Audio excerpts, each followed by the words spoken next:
This is CES Tech Talk. I'm James Kotecki, bringing you one of my favorite C-Space studio interviews from CES 2024. I had a lot of great conversations in Las Vegas, and I know you're going to like this one, so enjoy. This is the C-Space studio at CES 2024. I am James Kotecki, very excited to welcome the co-founders of Mortal Media, Blake Griffin and Ryan Kalil. Thank you so much for joining me here in the C-Space studio. Thanks for having us. Yeah, thanks for having us. Okay, so NFL All-Pro, NBA All-Star, how did you guys meet, find each other, and create this company in the first place? We met through mutual friends a long time ago, 2010, I think it was, and both had various projects on our own, and both were interested in this space for a long time. And in 2016, we decided to sort of team up together, and the rest is kind of history. So tell me about some of the things that you're producing. Mortal Media is a company that is behind some shows and movies that people might know, and I know there's some exciting stuff in the pipeline. So tell me about how do you contextualize it? Yeah, I mean, we're still pretty young in the space. I mean, to use a sports analogy, we feel like rookies. But yeah, we started in 2016, but really kind of took our time. Obviously, we had other careers going on in sports, and so we felt like it wasn't going to last forever. Thus, the name Mortal Media came about it. Okay. And then we just decided, let's take our time. Let's try to find mentors. Let's really try to be sponges and learn and try to figure out as much as we can before we really get into this and leap in. And so that's what we did. Luckily, our off seasons kind of offset each other. So one was in town, the other was playing, and vice versa. And we were able to really sort of garner a ton of relationships and really start to kind of craft a slate of projects that got us really excited. Early on, everybody pitched us sports shows and movies. We felt like we didn't want to get pigeonholed, so we really kind of stuck to our guns. Blake, more of a comedy guy, me, more fanboy genre, and in the perfect world, we have both projects. But long-winded way of getting to just this year, last year we were able to release our first TV show on Apple, Hello Tomorrow, starring Billy Crudup, and then we did a reboot to White Man Can't Jump at Hulu. Yeah. So Hello Tomorrow is a sci-fi show, I believe, about selling property on the moon. That's right. I understand that you both kind of get involved in the actual creative process. So take me through the details of that. What does that actually mean for you? Let's start with you, Blake. I mean, for us, we like Ryan said early on, we met with a lot of people in the industry and wanted to make sure that we really immersed ourselves and people knew how seriously we take this business. So we develop a lot of stuff in-house. We develop a lot of our own IP. But at the same time, when early on, especially, White Men Can't Jump is a good example of a pre-existing IP, and partnered with a producer to get that done. For us, it's really just about creating and making things that we ourselves would want to watch, and sort of staying true to that mantra. I think you can get lost a lot of times in mandates of studios and what they want and what they think audiences want. But for us, we've been fortunate to have we were fortunate enough to have long careers in our respective professions, and it allowed us to explore and to really be picky and take our time and do the things that we wanted to do.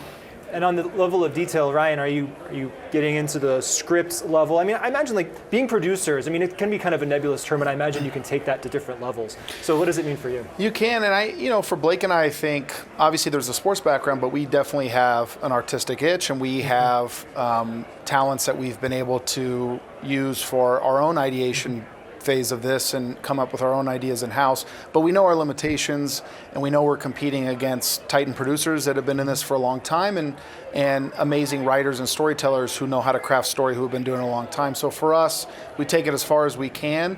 And then I think our superpower, and the thing that is relative to the former careers we've had, is how to build a team. And so we have been really great sort of GMs, so to speak, and we've gone out and really found the talented people who can sort of see the visions through. And then our job is to really get behind them and support them and make sure that vision stays true. Are you able to announce anything that's in the pipeline that hasn't come out yet, but that you're excited about for 2024? Not really. We've been dabbling with a few really exciting projects. I think, one thing we try to do, especially there was a little bit of a lull during the writer's strike. One thing we really tried to do during that time was to really find ways we could be more additive to, again, talking about all the different talented folks we have to compete against.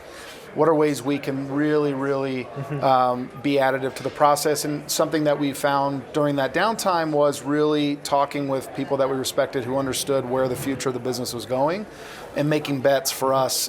Investment opportunities came about, and so we found a couple companies that are able to sort of help us on the post-production side, really bring down costs. We think studios are really going to be more budget conscious coming out into this year.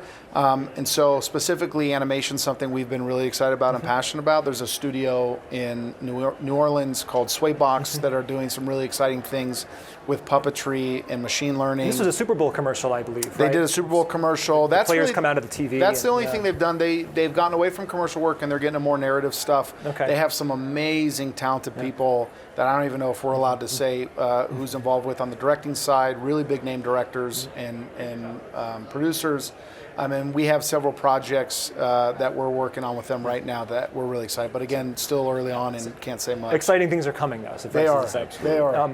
So we're here at CES, which is a show where science fiction can often seem to be coming true. And you guys have produced science fiction. So I'm curious, are there things here at CES or are there technologies that might be out on the show floor or otherwise that are inspiring you right now as you think about stories or futures that you want to talk about?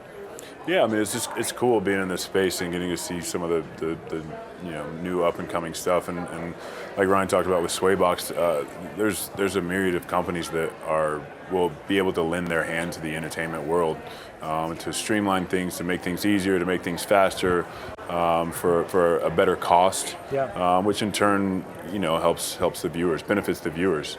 The more, especially with all the streaming platforms there are now and all the different ways to consume entertainment, the more high quality stuff that's able to put out, the more people can watch and enjoy. So it's been really cool to see the way technology has advanced the entertainment industry. And do you look at things like drones or flying electric cars or any of the other stuff that might be here at a CES and find that's interesting? Is that what's compelling to you about science fiction, or are there other things that are compelling about those kind of genres? I mean, yeah, sure. I mean, you're a fanboy. Obviously, you want the Back to the Future flying cars. That's a definite must. I think for us, from the storytelling standpoint, there's a lot of exciting tools, and that's what they are really at the end of the day. So we sort of feel pretty safe in that. There's still going to be a need for producers to go find really great storytellers to put projects together, to really use these tools and utilize them to the best of their business. Again, to Blake's point, still making quality things, but doing a lot more of them because the cost is productive in a way that can lend itself to that. We talked a lot about AI here in the C-Space studio, and AI is the talk of CES 2024. And it sounds like maybe some of the things you're alluding to may have AI components to them, right? Able to do things faster, do things better, do things more creatively. Is that some of the things that you're thinking about? Yeah, for sure. And I think AI was sort of a hot button topic during the writer's strike, particularly. But for us, a company like Swaybox or some of these other companies we're looking at, AI just allows the artists, the writers, the creators, the illustrators to do less of the tedious work that no one really wants to do.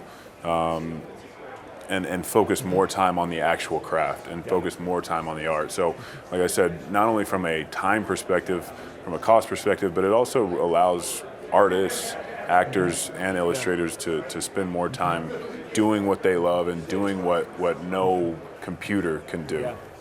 We love to talk about inspiration here. I'd love to hear maybe your inspiration, Blake, on the comedy side and on the fanboy kind of sci-fi side, you, Ryan. What are some of the movies, the TV shows, the ideas that kind of inspire you and maybe are in your head as you're thinking about new stories to tell? Yeah, for me, early on, I loved Saturday Night Live. I would watch that every Saturday night. Even some episodes I probably wasn't able to. Some stand-up. My dad loves comedy, so getting to watch stuff with him as I was younger, and then as I got older and sort of developed my own taste, I continued that love. So that was just sort of what I was always attracted to. It was always comedy. But like I said, I still do love sci-fi stuff. I still love other stuff. So, we try to find those things that intersect.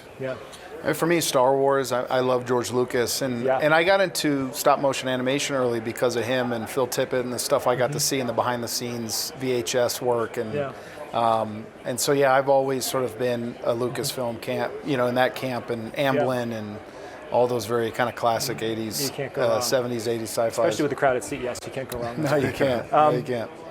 We talked a bit about how your sports backgrounds have influenced the way you approach this business. I'm wondering, as we close out here, how does it feel to do what you're doing now on the creative side and have success? Does it feel at all like succeeding in sports? When you're in the flow creatively, does it feel like, being on the court or being on the field, or are those kind of two totally separate things? I think we get excited by the temperament we bring to it in a way that sports has lent itself really well for us. Again, building teams. I will say it hurts way less for us physically to be in these meetings. Maybe not emotionally. There's a lot of rejection, which as athletes we're very used to. But yeah, I think we've been able to fit in pretty well. Yeah, it's been great. I think sort of leaning on the work ethic and all that has been important for us too. But there is a lot of like hurry up and wait in this industry. Sports, you kind of get that immediate feedback, especially with games. Especially if you lose, yeah, you get a chance. You get a chance really quick to go make it right. And in this business, you might have to wait a few years. Yeah.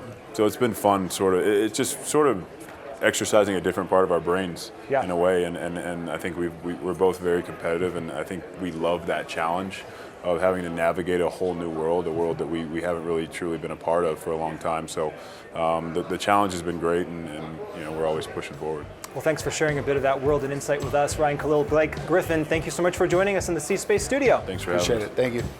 Well, I hope you enjoyed that conversation from CES 2024. That's our show for now, but there's always more tech to talk about.